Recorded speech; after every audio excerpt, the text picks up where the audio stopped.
কিছু মানুষ রাতের বেলায় নির্জনে জেগে আল্লাহ রাব্বুল আলামিনের দরবারে উপস্থিত হয়, মিষ্টি বিছানাকে ত্যাগ করে এবং সহিহ রিওয়ায়াত অনুযায়ী ওয়ালাহু ইমরাতুন হাসানা ও ফেরাসুন লাইয়েন, নরম গদির বিছানকে ছেড়ে দেয় এবং কম্বলের নিচে তার জীবন সঙ্গিনী অতি সুন্দরী মহিলা তাকেও পাশ কাটিয়ে যায়, গিয়ে মহান রবের দরবারে মুসাল্লার উপরে দাঁড়াই। বিছানাটা ত্যাগ করল কেন? দুটি আশা নিয়ে। এক নম্বর কথা, অন্তরে তার ভয়। কিসের ভয়? ভয়টা অনেক রকমের। জান কবজ করার ভয়, এখানেও একটা পরীক্ষামূলক স্টেজ। তকদির যদি ভালো হয়, যদি জিন্দগিটা ঈমানি হয়, তাহলে স্তন থেকে বাচ্চা যেমন দুধ চুষে নিতে গেলে মা জানতে পারে না, তেমনি আমার রুহটা হাসতে খেলতে বেরিয়ে যাবে। এখানে আমাকে কঠিন বিপদের সম্মুখীন হতে হবে না, এখানে একটা ভয়। যখন আমাকে খাটলিতে করে কবর দিকে নিয়ে যাবে, তখন তো আমি আগেই জেনে নিয়েছি মালাকুল মউতের আওয়াজ আমার সামনে আসবে। দুটোর একটা, হয় আমাকে বলবে ইয়া আইয়াতুহান নাফসুল খাবিসা, এই খবিস জান বেরিয়ে আই। আমি তো কবরের দিকে যাওয়ার 1 ঘন্টা 3 ঘন্টা আগে জেনেই নিয়েছি যে আমাকে ফরিস্তা ডেকেছিল কি বলে, এই খবিস জান। তাহলে তো আমার মঞ্জিল খুব কঠিন আছে। তখন তো আপনার ভিতরে ভয় সৃষ্টি হবে, ওই কবরের ভেতরে যাব, বাকি মঞ্জিলটা কেমন হবে, তখন ভিতরটা এইরকম করবে। এটা একটা বিপদের মুহূর্ত এবং ভয়। মুনকার নাকিরের প্রশ্নের জবাব যদি দিতে না পারি, তাহলে সেখানে আমার উপরে যে আযাব শুরু হবে, সে এক ভয়। হাসরের ময়দানে দৌড়ে যেতে হবে এবং সেই দিন দৌড়াতে গেলে দৌড়াবার গতি নানান রকমের হাদিসে এসেছে।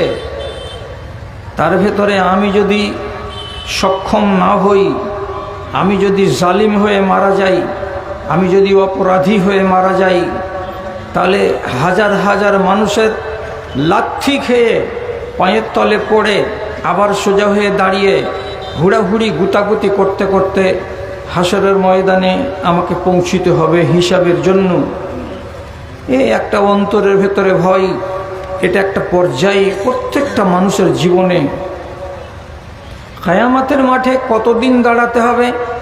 হযরতে আবু হুরায়রা রাদিয়াল্লাহু তাআলা আনহু বলছেন, হাসরের ময়দানে মানুষ যখন জমায়েত হয়ে যাবে, তো রব্বুল আলামিনের আসমান থেকে 300 বছর কোনো সাড়া, শব্দ, আওয়াজ কিছুই পাওয়া যাবে না।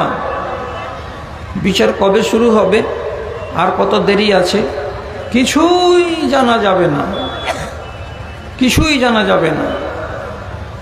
রাসূলুল্লাহ বশির নামক সাহাবীকে তখন ডেকে বলেছিলেন, বশির, সেই দিন কি হবে হিসাব করেছ?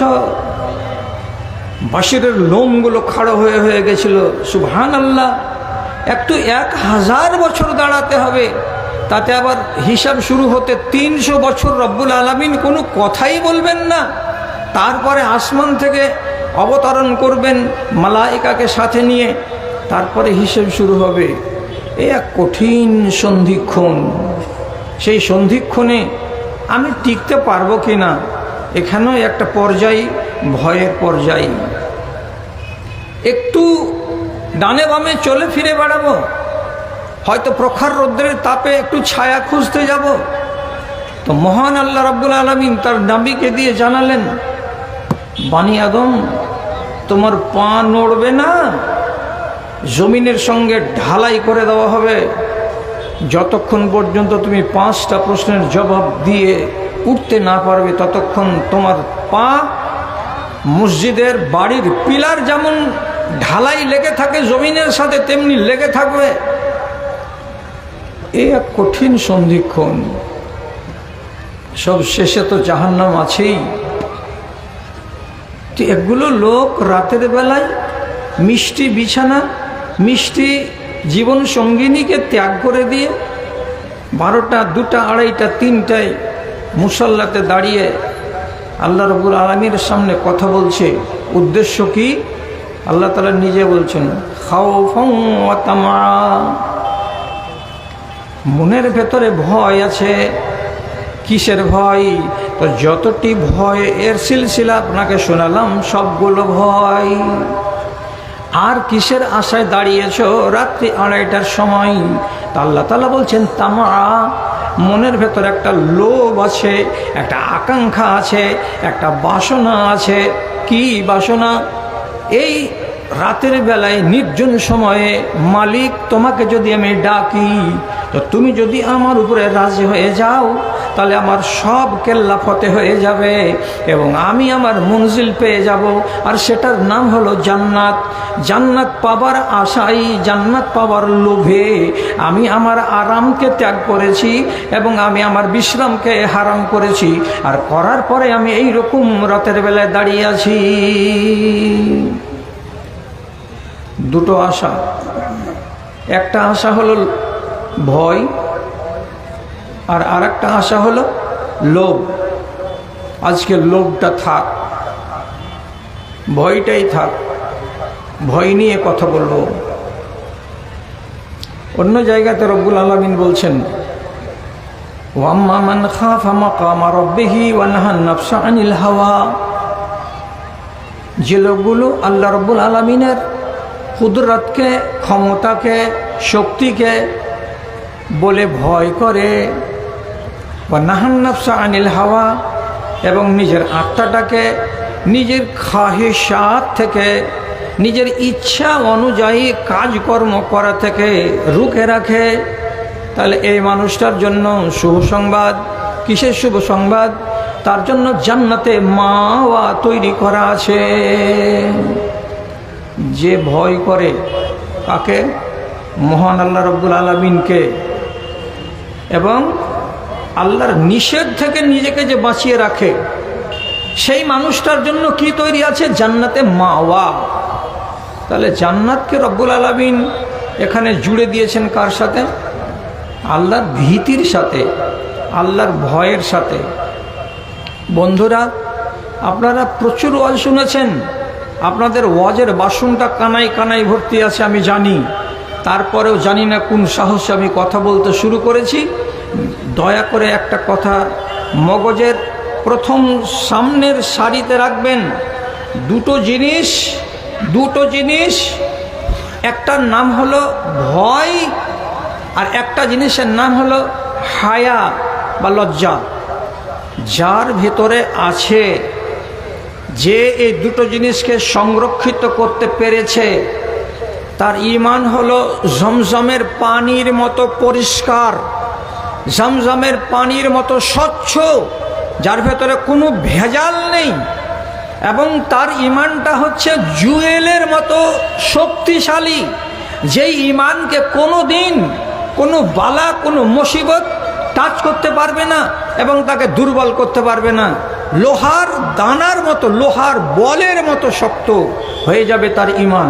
যদি দুটো জিনিস তার ভেতরে জীবন্ত থাকে, একটা নাম হলো হায়া আর আরেকটা নাম হলো খৌফে ইলাহি, আল্লাহর ভয়। দুটো জিনিস। হায়া ব্রেকের কাজ করে। ব্রেক মানে কি? চলতি গাড়িটাকে হঠাৎ দরকার পড়ে গেল, চেপে দিলেন, গাড়িটা থেমে গেল, অ্যাক্সিডেন্ট হলো না।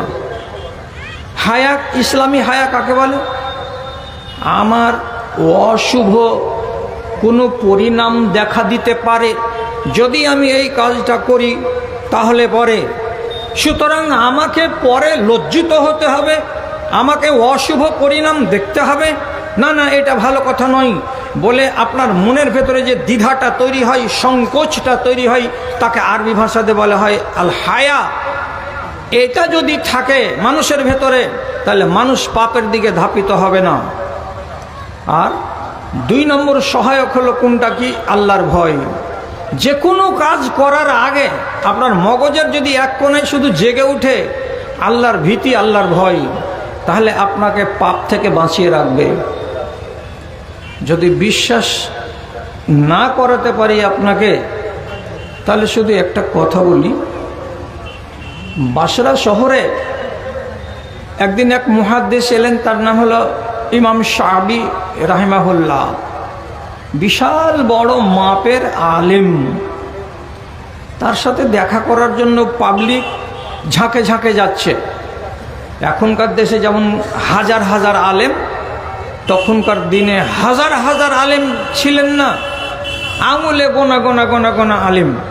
একটা আলেম যদি কোনো শহরে যেতেন তো তার পেছনে শও শও লোক তার কথা শোনার জন্য, তার সঙ্গ পাওয়ার জন্য হাঁটত। ভিড়ের ভেতরে শত শত মানুষ হাঁটছে, এক মদে ঢোল হয়ে আছে এক নওজোয়ান, নিঢাল। সে তখন লোকের ভিড় দেখে বলছে, কি ব্যাপার? তো লোকেদের কথা বলার টাইম নেই, সংক্ষেপে বলছে, শাবি শাবি, শোভা শোভা। মৌলানা বা আল্লামা শোভা এখানে এসেছেন। তো বলছে, কে ওটা? তো বলছে, কারে তুমি মৌলানাটাকে চিনো না? এসো এসো, তোমাকে দেখাচ্ছি। তা আক্কেল তো ঢোল হয়ে আছে মদ খাওয়ার কারণে। শুনলো যে বড় আলেম, তাড়াতাড়ি করে দৌড়ে আগে সামনের সারিতে এসে ইমাম সাহেবের রাস্তাকে আটকে দিয়ে গাধাতে খচ্চরে চড়েছিলেন। দে বলছে, হাদ্দিসনি হাদিসান ওয়া ইল্লা, আপনি আমাকে একটা হাদিস শোনান, আপনি নাকি বড় আলেম। আর যদি আপনি না শোনাবেন, আহমার ওয়াজহাকা, আমি আপনার চেহারাকে লাঠির বাড়িতে মেরে লাল করে দেব। ইমাম সাহেব বুঝলেন এর দিমাগের সন্তুলন ঠিক নেই। লোকেরা চোখের চিমটি কেটে বলছে, হযরত এর অবস্থা ভালো নেই, কিন্তু আপনি কি করবেন, পড়ে গেছেন এইরকম মজনুন পাগলের সামনে, কিছু তো করতেই হবে। তখন মাওলানা বললেন, ঠিক আছে, তুমি হাদিস শুনতে চাইছো, তোমাকে হাদিস শুনিয়ে দিচ্ছি। ছোট্ট করে এতটুকু একটা হাদিস শোনালেন আর দিয়ে বললেন, ইজা লাম তাস্তাহি ফাসনা মা শিতা, তোমার যদি হায়া শরম না থাকে তো যা ইচ্ছা তাই করো, যাও। একটা হাদিস শুনিয়ে দেওয়া হলো।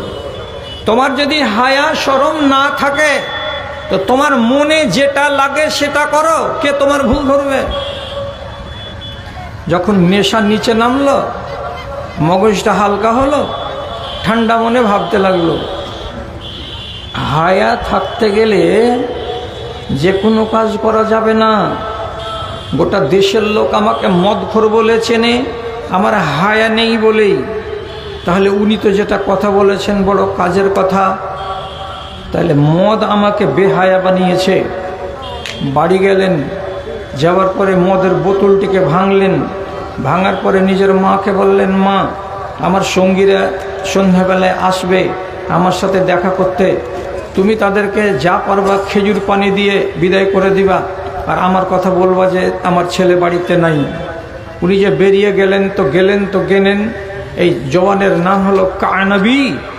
কানাবি পরবর্তী যুগে এসে এই কানাবি তিনি একটা মুহাদ্দিস হয়ে গেলেন, এবং কানাবির রিওয়ায়াত করা হাদিস সহিহ কিতাবের ভেতরে একাধিক পাওয়া যাবে। আলেমও হলেন, মুহাদ্দিসও হলেন, পণ্ডিত হলেন, সব কিছু হয়ে গেলেন। আগের জীবনটা সমূলে বদলে গেল কিসে? একটা হাদিসে। তোমার যদি হায়া শরম না থাকে তো তোমার মনে যেটা লাগে সেটাই করো। মানুষের সামনে তুমি পাগলামি করো, মানুষের সামনে তুমি দাঁড়িয়ে তোমার ইজ্জতকে খুলে দিয়ে থাকো, মানুষের সামনে তুমি তাফালিং করো, তুমি কোনো নারীর গায়ে হাত দিয়ে তাকে অবলীলাক্রমে লজ্জায় ফেলে দাও, যেটাই তোমার মন যায় সেটাই তুমি করো, কেউ তোমাকে বাধা দেবে না। এবং তোমার কুকাজ থেকে যদি তোমাকে বাধা দেয় তো একটাই মাত্র হায়া বাধা দেবে। অতএব নিজের ভেতরে হায়া তৈরি করো। বড় দামি হাদিস। তা আমি উদাহরণে বলছিলাম, আমার আপনার ভেতরে যদি হায়া থাকে তাহলে আমি কোনোদিন নিজেকে কলঙ্কে ডুবাতে যাব না। আর 2 নম্বর জিনিস সেটা কি? সেটা না হলো খাশিয়াত, সেটা না হলো খৌফ, আল্লাহর ভীতি। আল্লাহর ভীতি যদি আমার মনের ভেতরে থাকে তো অত সহজে আমি কোনো পাপের কাজে যাব না। কেন যাব না? সাথে সাথে আমার মন আমাকে বলবে, এই তোর মনে ভয় নেই? কিসের ভয়? আল্লাহর ভয়। কেন আল্লাহর ভয় করব আমি?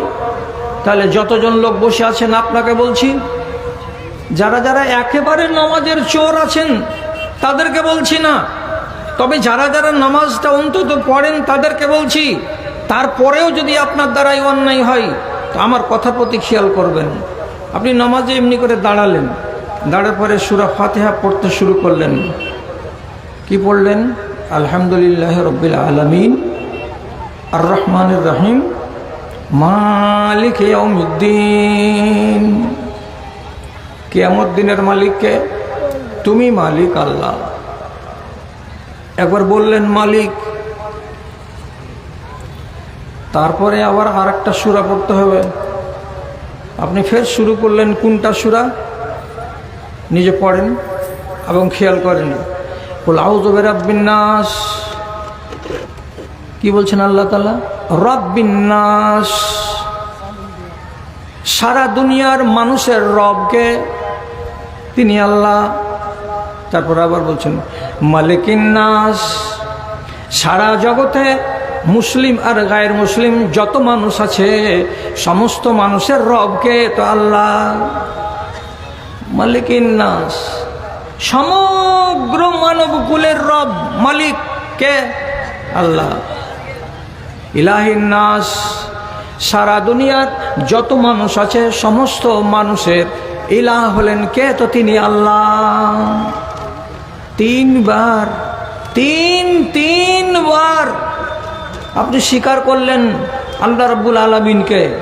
একবার বলেন সকল মানুষের রব, সকল মানুষের মালিক। তারপরে আবার বললেন কি ইলাহিন নাস, সকল মানুষের তিনি হলেন মাবুদ, তিনি হলেন ইলাহ। 3 বার করে স্বীকার করলেন আল্লাহ রাব্বুল আলামিনকে যে তুমি মাবুদ, তুমি মাবুদ। এবার আপনাকে ছোট্ট ভাষাতে জিজ্ঞাসা, আপনাকে যদি আমি সকালবেলায় নাস্তা পানি দিয়ে রসুনের ভুঁয়ে পাঠাই যে বাবারে আগাছাগুলোকে ধরো, রসুনের জমিটাকে ক্লিয়ার পরিষ্কার করো যাতে আগাছা না থাকে, ফসল ভালো হবে। আপনি চলে গেলেন জমিতে গিয়ে আমার প্রতিবেশী সর্দারের জমিতে সকাল থেকে নিয়ে দুপুর পর্যন্ত আগাছা মারলেন, জমিটাকে নিড়ানি দিলেন। আবার জোহরের খানা খাওয়ার পরে আবার ওই জমিতে নিড়ানি দিয়ে সন্ধ্যাবেলায় আপনি আমার কাছে এসেছেন, টাকাটা দেন বাবুজি, 450 টাকা আজকের মজুরিটা দেন। আমি জমিতে গিয়ে যদি দেখছি তো আমার জমির ঘাস যেমনকার তেমন পড়ে আছে, আর আমার পড়োশির জমির ঘাস সব পরিষ্কার হয়েছে। এখন জিজ্ঞাসা করি খেয়েছিলেন কার? আর জমিটা পরিষ্কার করেছেন কার? আপনার মতো চাকরকে যদি জুতা মারা যায় কতখানি অন্যায় হবে। স্বামীর খাবে আর অন্যের গুণ গাইবে, এই রমণীকে কোনো মানুষ ভাত দেবে? দেবে না। আপনি মালিকের খেলেন তো মালিকের কাজ করলেন না, তাহলে আপনার মতো লোককে যদি জুতা না মারবে তো দুনিয়াতে কাকে জুতা মারবে? মালিক যদি আপনাকে নিষেধ করে থাকে কোনো কথা, দেখো মাঝে মাঝে কিন্তু টমেটো গাছ লাগানো আছে, ওইগুলোকে উপড়াবা না। আগাছা দমন করতে গিয়ে টমেটো গাছগুলোকে তুলে ফেলিও না। জায়গা জায়গায় মরিচের গাছ লাগানো আছে, আগাছাকে নাশ করতে গিয়ে মরিচের গাছগুলোকে কেটে ফেলিও না। তা আমি তো মালিক, আমি নিষেধ করেছিলাম। আমার নিষেধ যদি আপনি না মানেন তাহলে আমার কাছে মজুরি কিসের পাবেন? আমার নিষেধকেও মানলেন না আর আমার আদেশকেও মানলেন না, তারপরে আপনি আমার কাছে যদি মজুরি চান তাহলে আপনার মতো মাথা পাগল লোক আর দুনিয়াতে কে আছে? 3 বার করে বলছেন এবং সূরা ফাতিহাতে আল্লাহকে বলছেন, আপনি আমার রব, আপনি আমার মালিক, আপনি আমার আল্লাহ। সব কিছু বলার পর যখন মসজিদ থেকে বেরিয়ে চলে গেলেন, তখন আপনার মনে থাকে না? কি মনে থাকে না? যখন আপনি কোনো একটা দোকান থেকে তিরঙ্গাকে পেড়ে আর একটা জহরের পুরিয়াকে তার সঙ্গে মিশিয়ে নিজের মুখের ভিতরে ঢেলে দিলেন, দিয়ে চিবাতে শুরু করে দিলেন, আর আমার মতো আর শেখ সাহেবের মতো আলেমের সামনে আপনি ভকর ভকর করে গন্ধ ছাড়ছেন আর এরকম গন্ধওয়ালা জিনিস খাচ্ছেন, তো আপনার মনে এটা লাগে না যে আমার মালিক আমাকে নিষেধ করে রেখেছেন নেশা সেবন করতে? তাহলে মালিক বললেন এটা সেবন করা যাবে না, আর আপনি মালিকের তোয়াক্কা করলেন না, করে আপনি চালিয়ে যাচ্ছেন। তখন বলেন আপনি আপনার বদলাটা কি হতে পারে? অন্তরে খৌফ আছে? অন্তরে আপনার ভয় আছে? আমাকে আমার মালিক দেখছেন, এ দেখছেন কথাটা বলে কি আপনার মগজের ভেতরে চেতনা আছে? নেই। যদি থাকতো তাহলে আমাদের দেশে ইমানের এই দুরবস্থা হতো না। মুমিন মুসলমানের দল, নমাজ পড়া মুসলমান লোক এবং নমাজ পড়া মেয়ে, সবাই বলছে আমরা নমাজ পড়ি, কিন্তু তাদের ব্যবহারের দিকে যদি তাকান তো মুশরিকও হাসে তাদের ব্যবহারকে দেখে। এটাই কি নমাজি? এই লোকটা কি আবেদ দিনদার, আল্লাহকে ভালোবাসে? আপনার ব্যবহার প্রমাণ করে না। খাসিয়াত কাকে বলে ভাইজান? ভয় কোন জিনিসটার নাম একটু বলি। আল্লাহ রাব্বুল আলামিনকে হাজির যদি মনে করেন তাহলে আপনার ইমানটা ঠিকঠাক থাকবে, তো মগজে থাকে না। তাহলে আল্লাহ রাব্বুল আলামিনকে আমি হাজির কেন বললাম? যেহেতু প্রমাণ আছে আমার কাছে। কি প্রমাণ? হাদিসে লেখা আছে, হযরতে তিরমিজি শরীফের হাদিসে আছে, তোমার রবের ক্ষমতা কেমন জানো? ফাইন্নাহু ইয়াসমাউ ইলা দাবিবে নামলাতিন সাউদা আলা সাখরাতিন সাউদা ফি লাইলাতিন সাউদা। তোমার রব একটা কালো ঘুটঘুটে অন্ধকার রাত, সেই অন্ধকার ঘুটঘুটে কালো রাতে একটা কালো পাহাড়ের উপরেই একটা কালো রঙের পিঁপড়া যদি চলে তো কোন দিকে চলে এবং তার পায়ের তলা দিয়ে কেমন আওয়াজ বেরোয়, কতটুকু আওয়াজ বেরোয় রব্বুল আলামিন সেটাও শুনতে পান। কোথা থেকে? তো আরশে আজিম থেকে। পিঁপড়াটা কোন দিকে যায় সেটার দিকে রব্বুল আলামিন দেখেন। পূর্ব দিকে যাই না পশ্চিম দিকে যাই, উত্তর দিকে যাই না দক্ষিণ দিকে যাই। তাহলে আমার রব আল্লাহ রাব্বুল আলামিন আরশে আজিম থেকে কোটি কোটি কোটি কোটি মাইল দূরে 3 রকমের অন্ধকারের ভেতরেও একটা পিপিলিকার গতি যদি তিনি নিরীক্ষণ করে থাকেন, তাহলে আমার মতো 5.5 ফিট মানুষ একটা লম্বা, আর এতটুকু আমি চওড়া, আমার সিনা হলো 36 ইঞ্চি। তো আমার মতো মানুষটা দুনিয়াতে চলতে গিয়েই আমার হাতের মোবাইলটাতে কি বাজছে আল্লাহ দেখতে পাচ্ছেন না? পাচ্ছেন না। আমি যে বেরিয়েছি তো আমার বাম হাতে 2 আঙুলের মাঝখানে এই জিনিসটাকে কি আমি টানতে আছি, আল্লাহ রাব্বুল আলামিন দেখছেন না? দেখছেন না। আমার মুখের ভেতরে যে জিনিসটা ঢোকানো আছে এবং আমি তাকে চিবাচ্ছি আর রসগুলোকে চুষে চুষে নিজের কলেজার ভেতরে ঢুকাচ্ছি, পেটের ভেতরে ঢুকাচ্ছি, আল্লাহ রাব্বুল আলামিন এগুলো দেখতে পাচ্ছেন না? পাচ্ছেন না। যদি বলেন হ্যাঁ দেখতে পাচ্ছেন, তো মালিকের চোখের সামনে এতগুলো অন্যায় করবেন, তা আপনার অন্তরে ভয় আছে? ভয়টা নেই বলেই তো এত বেড়েছেন আপনি, আর ভয়টা নেই বলেই তো বেড়েছে দেশের মেয়েরা এতটা। কোনো নারী একটা কথা শুনে না, কোনো নর এতগুলো জালসা শুনে একটাও কথা শুনে না।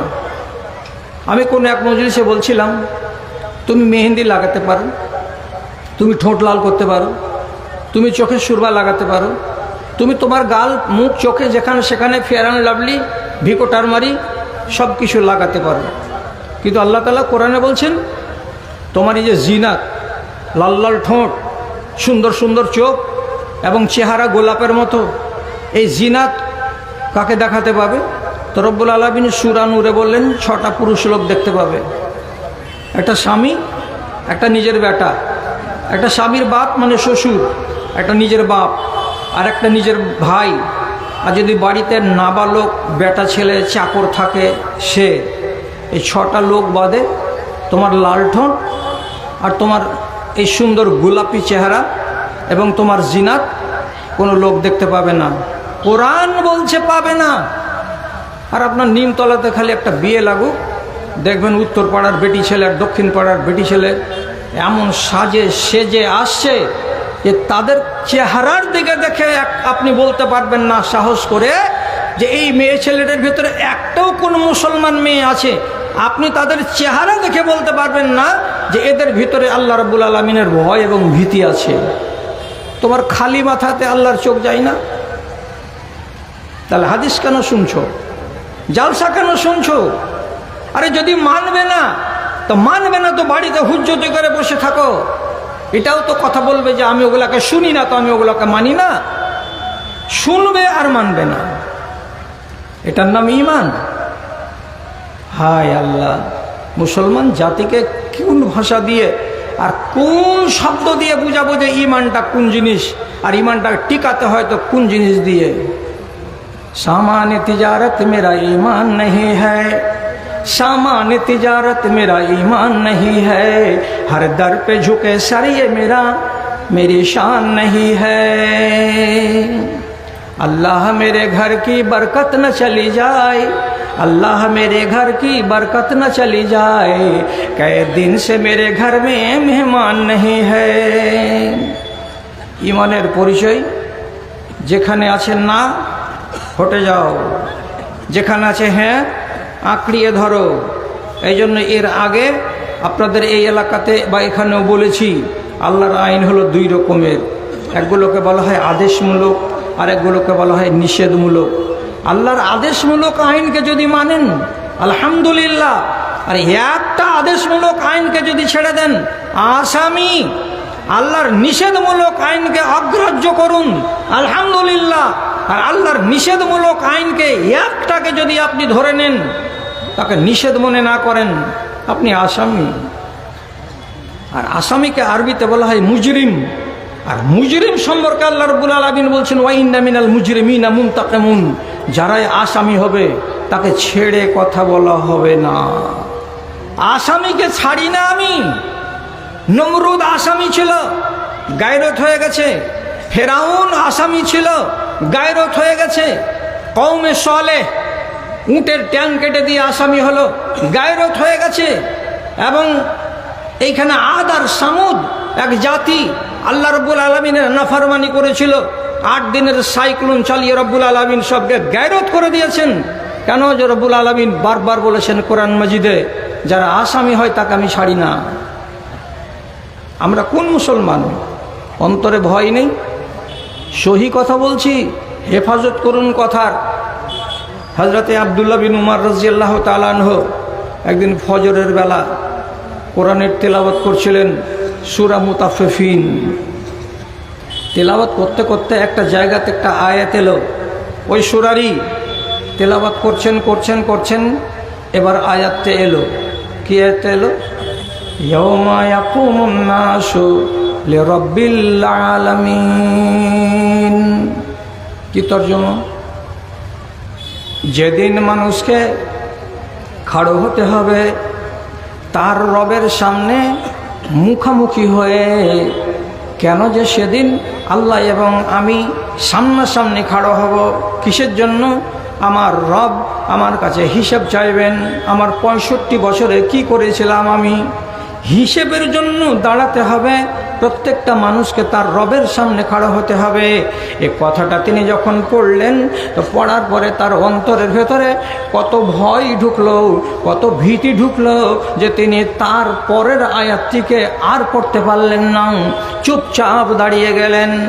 কয়েক সেকেন্ড দাঁড়িয়ে থাকার পর পিছনের লোকেরা মনে করলেন হয়তো এবার আগের আয়াতটাকে পড়বেন, কিন্তু আবার তিনি বলছেন ইয়াউমা ইয়াকুমুন নাসু লিরাব্বিল আলামিন। আর একবার পড়লেন ওইটাই, তারপরে 3 বারের বার তিনি আবার পড়ছেন ওইটাই, ইয়াউমা ইয়াকুমুন নাসু লিরাব্বিল আলামিন। 3 বার পড়লেন একই আয়াত, তারপরে আর সেই দিনের মতো তেলাওয়াত করা হলো না। কিছুক্ষণ পরে লোকেরা জিজ্ঞেস করে বললেন, জনাব আপনি আজ কোরআনের তেলাওয়াত করতে গিয়ে এক জায়গাতে গিয়ে থমকে গেলেন, আটকে গেলেন, আর আগে বাড়লেন না।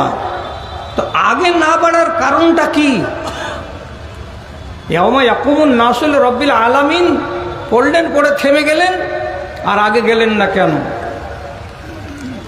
তো আব্দুল্লাহ বিন উমর রাদিয়াল্লাহু তাআলা আনহু বলছেন, ওই আয়াতটার মর্ম বুঝতে পেরেছ, না খালি রিডিং পড়ে চলে যাচ্ছ? আয়াতটার মর্মটা কি? যেদিন মানুষকে খাড়ো হতে হবে তার রবের সামনে মুখামুখি হয়ে। কেন খাড়ো হবে তুমি? কেন খাড়ো হতে হবে? আমাকে হিসেব দেওয়ার জন্য খাড়ো হতে হবে। তোমার বুকে কি পাটা আছে অত যে তুমি হিম্মত নিয়ে তোমার রবের সামনে দাঁড়াতে পারবে? তোমার যদি বুকের পাটা এত মজবুত থাকে তাহলে থাকতে পারে, কিন্তু আমি আব্দুল্লাহ বিন উমর বলছি আমার ভেতরটা এমনি এমনি করছে আল্লাহর ভয়ে। সেদিন রব্বুল আলামিনের সামনে যে আমি দাঁড়াবো, তো আমি হিসাবটা ঠিক করে দিতে পারবো কি পারবো না? আমি জীবনে কি করেছি, আমি জীবনে কি করিনি, আমি জীবনে কটা ভুল করেছি, আমি জীবনে কটা ঠিক করেছি। রব্বুল আলামিন যখন আমার কাছে হিসাব চাইবেন, আমাকে যখন পাকড়াও করবেন, তখন আমার যদি ভুল বেরিয়ে যায় তাহলে আমার মতো লোকটার আব্দুল্লাহ বিন উমরের কি দুর্গতি হবে? এতগুলো কথা যখন মগজে চলে এলো, মাথাটা আমার ভার হয়ে গেল, আর মাথা যখন ভারী হয়ে গেল, চিন্তার জ্বালায় আগে বাড়তে পারলাম না, ওখানেই আমাকে ক্ষান্ত হতে হলো। এরা সাহাবী, তাদের যদি আল্লাহর ভীতি এমন পর্যায়ের হয়, তা আমরা কোন ক্ষেতের মূলি? আমাদের মনের ভেতরে কেন অন্তত এই যুগের অনুযায়ী কিছুটা তো ভয় থাকবে? আল্লাহর ভয় বলে তো থাকবে, হাতটা রুখবে যে কাজ কেন করতে যাচ্ছি, আল্লাহ যে নিষেধ করেছেন। এটা কাজ কেন করতে যাচ্ছি, আল্লাহ যে নারাজ হয়ে যাবেন আমার উপরে। কতদিন আপনাদেরকে বুঝাতে হবে? আর আপনার ইসলাহ করার জন্য আলেমদেরকে কতদিন সময় লাগবে? ভাই আমার, আমি যদি গলত বলি, গলত কথা বলি, তাহলে আপনি সার্টিফাই করবেন আপনি যে আলেমকে বিশ্বাস করেন তাকে দিয়ে। জুরারা বিন আওফা, কোশাইর মসজিদ, কুফা নগরীর এক মসজিদে ইনি ইমামতি করেন। ইমাম নমাজ পড়াচ্ছিলেন ফজরের। নমাজ পড়াতে গেলে তাসাল্লির সাথে ফজরের বেলা কোরআনের তিলাওয়াত করতে হয়, থেমে থেমে মিষ্টি মিষ্টি উচ্চারণ করে, যাতে করে পিছনের লোকেরা অনুধাবন করতে পারে, মর্মটাকে উপলব্ধি করতে পারে এবং তাদের গায়ে আসর করে কথাগুলো। যদিও আমরা মর্ম বুঝি না বাঙালি মানুষ, কিন্তু আরবের লোকেরা তো বুঝে। উনি ঠান্ডা মিজাজে মনের তাসাল্লির সাথে উনি তেলাওয়াত করছেন। কি তেলাওয়াত? তেলাওয়াতটা চলতে চলতে চলতে চলতে এমন একটা আয়াত এলো। আয়াতটা কি?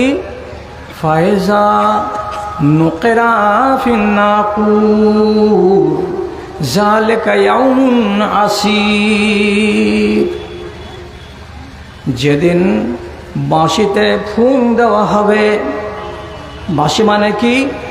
ইসরাফিলের বাঁশি, সিংহাতে ফুঁক দেওয়া হবে। সেই দিনটা বড্ড বিপদের দিন হবে, সেই দিনটা বড্ড কঠিন দিন হবে। সেই দিনটা কিন্তু সবার জন্য সুখের হবে না। এদিন মুসিবতের দিন হবে, এই দিন বড্ড আজমাইশের দিন হবে। সত্যি তো। হযরতে ইসরাফিল যখন বাঁশিতে ফুঁক দিয়ে দিবেন, তখন দিনটা কি ভালো হবে? ফুঁক দেওয়ার মানে হলো দুনিয়াকে ধ্বংস হওয়া। আর ধ্বংস হতে গেলে কত রকমের কি হবে জানা আছে কি? জানা যদি না থাকে তো শর্টে 2 মিনিটে শুনে নেই কথাটা। একটা ভূমিকম্প হবে। পহিলা কথা যে কি হবে? ভূমিকম্প হবে। ভূমিকম্পের ঠেলাটা কেমন? যখন 2007 সালে নেপালের পাহাড় থেকে ভূমিকম্প উৎপত্তি হলো, আর চোখের সামনে যখন বড় বড় বিল্ডিংগুলো দানা দান জমিনে পড়ছে, তখন হাজার হাজার লক্ষ লক্ষ মানুষ বাড়ি থেকে বেরিয়ে দিশা না পেয়ে এই দুনিয়ার ভগবানকে ডাকা ছেড়ে দিয়ে উপর দিকে এমনি করে হাত তুলে দিয়ে খালি তখন ওদের ভাষাতে বলছে ঈশ্বর ঈশ্বর। তার মানে কি এখন দুনিয়ার খোদাগুলো অচল, এখন আসমানের উপরে যেটা আল্লাহ আছে খোদা আছে সেই সচল, ওকেই ডাক। ঠেলার নাম বাবাজি। ভূমিকম্প শুরু হতে গেলে আপনার চাইতে বড় বাহাদুর মানুষগুলোর কিন্তু হাওয়া বেরিয়ে যায়, জানালা ভেঙে দিয়ে লাফ দিয়ে মানুষ বাইরে বেরোয়, একটাও মানুষ বাড়ির ভেতরে থাকে না, খালি ময়দানে চলে যায়, বিল্ডিং পড়ে যাবে আমার উপর, আমি মরে যাব। তাহলে কত বিপদের দিন। আবার আল্লাহ তাআলা বলছেন ওয়াতাকুনুল জিবালু কাল ইহনিল মানফুশ, যখন কিয়ামত কায়েম হবে তার কিছুক্ষণ আগে এই বড় বড় পাহাড়গুলোকে ধুনিয়ারা যেমন তুলাকে ধুনতে গেলে তুলা হালকা হয়ে যায় এবং উড়ে উড়ে এদিক ওদিক চলে যায়, তোমার চোখের সামনে পাহাড়টা ধুলা ধুলা হয়ে উড়ে উড়ে চলে যাবে, একটাও পাহাড়কে গোটা দেখতে পাবে না। রব্বুল আলামিন কোরআনে বলছেন ওয়াইজাল বিহার ফুজ্জারাত, তোমার চোখের সামনে তোমার বাড়ির পাশে যদি কোনো নদী থাকে, নদীর পানিতে আগুন লেগে যাবে, বঙ্গোপসাগরে আগুন লেগে যাবে, আটলান্টিক মহাসাগরে আগুন লেগে যাবে, সমুদ্রের পানি এক বিন্দু থাকবে না, সব শুকিয়ে যাবে, পানিগুলো সব জ্বলে যাবে। আল্লাহ রাব্বুল আলামিন বলেছেন ইজা সামাউন শাক্কাত, যেদিন আসমানকে বিদীর্ণ করে দেওয়া হবে আর কাগজের টুকরার মতো খসে খসে খসে খসে সব নিচে পড়ে যাবে।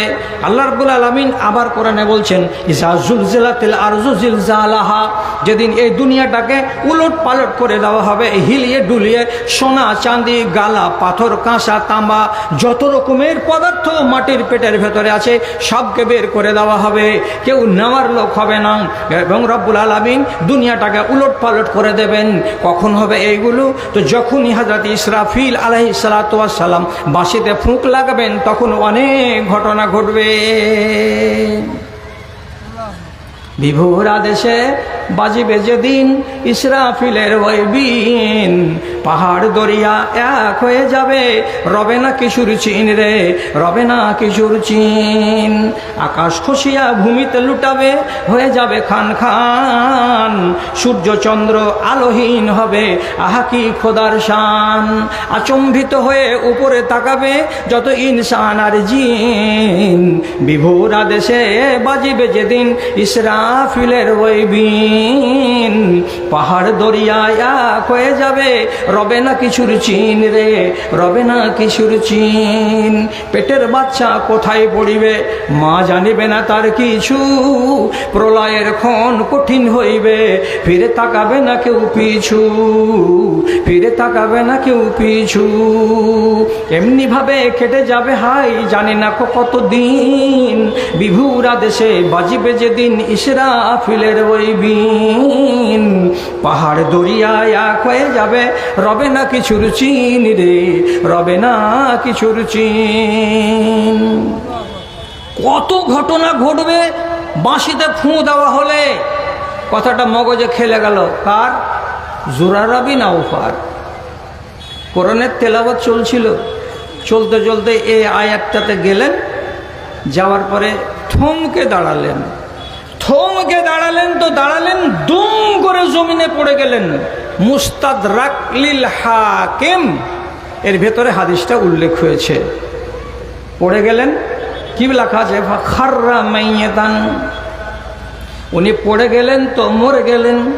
বাহজ ইবনে হাকিম রাদিয়াল্লাহু তাআলা আনহু তিনি বলছেন, আমি সেই দিন জুরারা বিন আওফার পিছন দিকে লাইনে মুক্তাদি হয়ে তেলাওয়াত শুনছিলাম, যখন তিনি ফায়জান নুকিরা ফিন নাকুরে জালিকা ইয়াউমুন আসির পড়লেন, আর পড়ার পরে যেমনি মরে গেলেন, পড়ে সাথে সাথে অন্য একজন লোককে সামনের সারিতে আনা হলো, তিনি নামাজ পড়ালেন, আর আমরা কয়েকজন লোক মিলে তাকে বাইরে নিয়ে চলে গেলাম, যেহেতু লোকটা মরে গেছে মসজিদে আর রাখা যাবে না, এখন নামাজ চলতে আছে।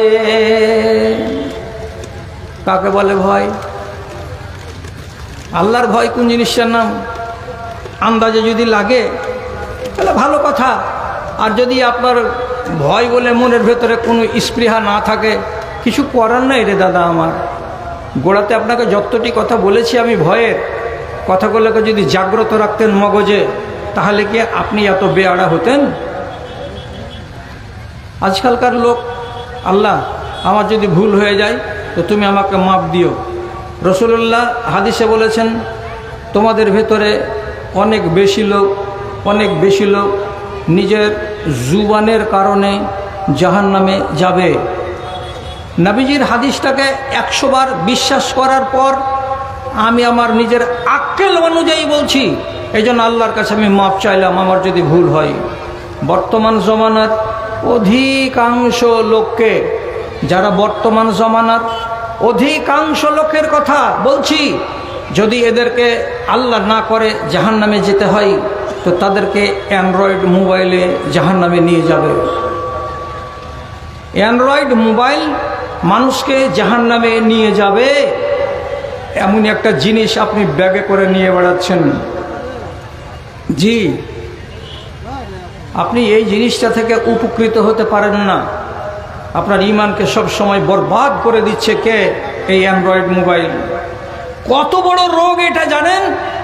এক একটা কুলাঙ্গার মুসলমানের বাচ্চা রাতের বেলা যদি ঘুমাচ্ছে আর মোবাইলে যদি নেট না থাকে, একবার ডানে আর একবার বাম, একবার ডানে একবার বাম, সারা রাত কেটে যাচ্ছে, ঘুম আসে না। আর এই কুলাঙ্গারকে যখন ওর মোবাইলে নেট থাকছে, কানে লিডটা লাগিয়ে দিল, মোবাইলকে চালু করে দিল, একের পর এক গান আসছে, ধিন ধিন ধিন ধিন ধিন ধিন করে বাজছে। আর ওইভাবে শুয়ে থেকে 1.5 ঘন্টা 2 ঘন্টা, কখন তাকে নিন চলে এসেছে, তখন ঘুমিয়ে গেছে। তারপরে ওর কানে মিঠা মিঠা ইবলিশ তার স্যালাইন ঢুকাতেই আছে। যখন 1 ঘন্টা 2 ঘন্টা ঘুম পাড়া হয়ে যায়, তখন ঘুমের ঘোরে মোবাইলের সুইচটাকে অফ করে, যখন তো নিদ লেগে গেছে আমাকে। তোমার অন্তরে কত বড় ব্যাধি লেগেছে, কত বড় তোমার অন্তরকে আল্লাহ রাব্বুল আলামিন রোগাক্রান্ত করেছেন। আপনি নিজে আন্দাজ করুন যে গান না শুনতে গেলে যার নিদ হারাম হয়ে গেছে সেটা কত বড় পাপী। ভাই আমার, ভয় হয় না? একটা কথা একটু দয়া করে আল্লাহর রাস্তে হেফাজত করবেন। 6 হিজরি সনে রাসূলুল্লাহ যাচ্ছিলেন মক্কা, একটু আল্লাহর ঘরের জিয়ারত করব। মক্কা থেকে আনুমানিক 16 কিলোমিটার দূরে হুদাইবিয়ার মাঠে রাসূলুল্লাহকে আটকে দিল মুশরিকরা, যেতে দেবো না, তোমরা আমাদের দুশমন, মক্কা ছেড়ে চলে গেছো, এখানে আর সুযোগ নেই আসার। রাসূল বললেন, আমি লড়িতে আসিনি, আমি আল্লাহর ঘরের জিয়ারত করতে এসেছি, না যেতে দেওয়া হবে না। দীর্ঘ সময় গত হওয়ার পর চুক্তি হতে বসলো 2 পক্ষে, মুসলমান পক্ষ আর মুশরিকে মক্কা এই পক্ষে। চুক্তিতে ধারাগুলো লিখতে লাগলো, এবছর চলে যাবেন, সামনে বছর আসবেন, সাথে অস্ত্র নিয়ে আনবেন না, 3 দিন থাকবেন, এর বেশি থাকবেন না। এই চুক্তিটা 10 বছরের জন্য হচ্ছে। তারপরে যে যাকে পারবে বন্ধু হিসাবে গোষ্ঠীগুলোকে নিজের মিত্র বানাতে পারবে। তারপরে একটা ধারাটার প্রতি খেয়াল করেন একটু, নিমতলার লোক কথার প্রতি খেয়াল করুন একটু। 5 নম্বর ধারাতে একটা ধারা লিখতে গেল কি, এই চুক্তির পরে কোনো লোক যদি মক্কা থেকে মদিনা চলে যায়, তাহলে আপনি ওই লোকটাকে আমাদের হাতে তুলে দেবেন ফেরত। কিন্তু কোনো মানুষ যদি এই সময়ের ভেতরে মদিনা থেকে মক্কা চলে আসে, আমরা ফেরত দেব না।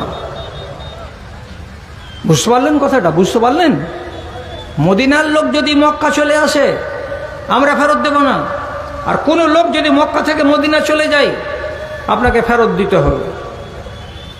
রাসূলুল্লাহ হযরত আলীকে বলছেন, লেখো। হযরত উমর রাদিয়াল্লাহু তাআলা আনহু রাসূলুল্লাহর সামনে একটু সম্মানের সাথে বাধা দিয়ে দিলেন। কি বলে বাধা দিলেন? রাসূল, আমরা কি হকের উপরে নই? ওরা কি বাতিলের উপরে নই? আমরা কি আল্লাহর প্রিয় আর ওরা আল্লাহর অপ্রিয়? এটা কি নয়? আমরা হচ্ছে আল্লাহর গোলাম, তাবেদার, আর এরা মুশরিক, আল্লাহ রাব্বুল আলামিনের নাফরমান। এটা কি নয়? হ্যাঁ। তখন হযরত উমর বলছেন, ইন্নানা লান নারজা, আমরা রাজি হব না। কিসে? ধর্মের বিষয়ে নিজেদেরকে দুর্বল করা। ইন্নানা লাম নারজা বিদ্যানিয়াতে ফি দীনিনা, আমাদের ধর্ম যদি সবল হয় তাহলে আমরা নিজের ধর্মের ভেতরে এমন লাঞ্ছনা বরদাস্ত করব না, এমন নিচু হওয়াটাকে মানব না। কেমন নিচু হওয়া? ওদের লোক যদি মক্কা থেকে মদিনা চলে যায় তো আমরাকে ফেরত করে দিতে হবে, আর আমরা এদের লোক যদি এখান থেকে গেল তো আমাদের লোক যদি এখানে চলে আসে তো কেন তারা ফেরত দেবে না? এত অন্যায় চুক্তি মানা যাবে না, এটা করা যাবে না বলে হযরত উমর রায় দিয়ে দিলেন। আল্লাহ পাকের নবী হযরত উমরের কথাটাকে শুনলেন না, আলীকে বললেন লিখে নাও। তবে রাসূলুল্লাহর সিদ্ধান্তের সামনে হালকা করে হলেও বাধা দিলেন কে? হযরত উমর রাদিয়াল্লাহু তাআলা আনহু। ইন্নানা লাম নারজা বিদ্যানিয়াতে ফি দীনিনা, আমাদের ধর্মে আমরা এত ছোট হওয়া পছন্দ করি না। এইটুকুনি কথা বলার